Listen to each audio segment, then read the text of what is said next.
Here's an interesting segment from DC sports writer Rod Thomas on bowling from the year 1956 in the Evening Star.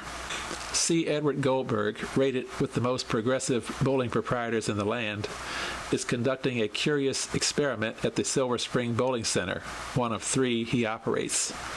Goldberg wants to find out for his own satisfaction, if nothing else, what would be the effect of increasing the size of the duckpin.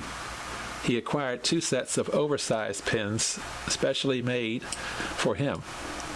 They measure 1 inch more in diameter through the belly than the standard stick, which is 4.5 inches thick, and weigh about the same as a 10-pin, which is 2.5 pounds. The limit weight of a regulation duckpin ball is 3 pounds 12 ounces. From watching Jim Carroll, one of the better bowlers hereabout, shoot against the pot-bellied pins, one got the impression they produce more spare breaks than regulation sticks, but not as many strikes and more weird splits than might be expected. An almost full headpin hit is required for a healthy strike.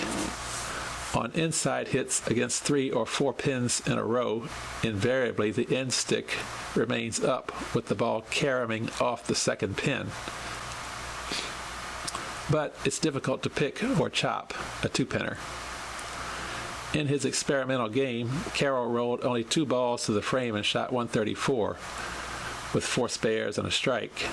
He's a 122 average bowler, but thinks he could turn out sets of 400 or better consistently against the king-sized ducks. Teenagers at Silver Spring delight over them. A group of well-known bowlers tried them,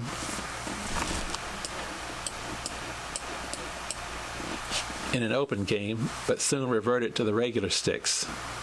Galt Davis, one-time noted duckpin operator at Roslyn and now director of the Arlington Farms 10-pin plant, long has contended that the duckpin should be increased in size.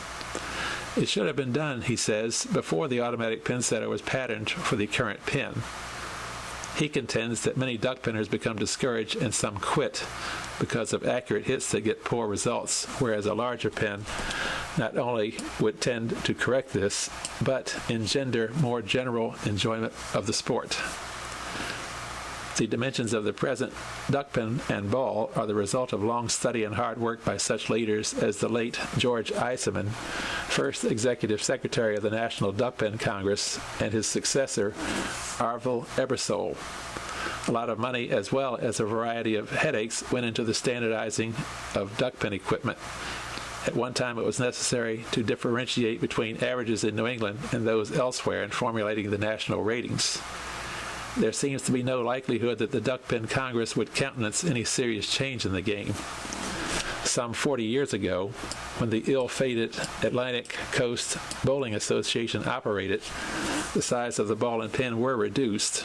A furor resulted when scores also shrank, and it wasn't long before the game was restored to its former conditions.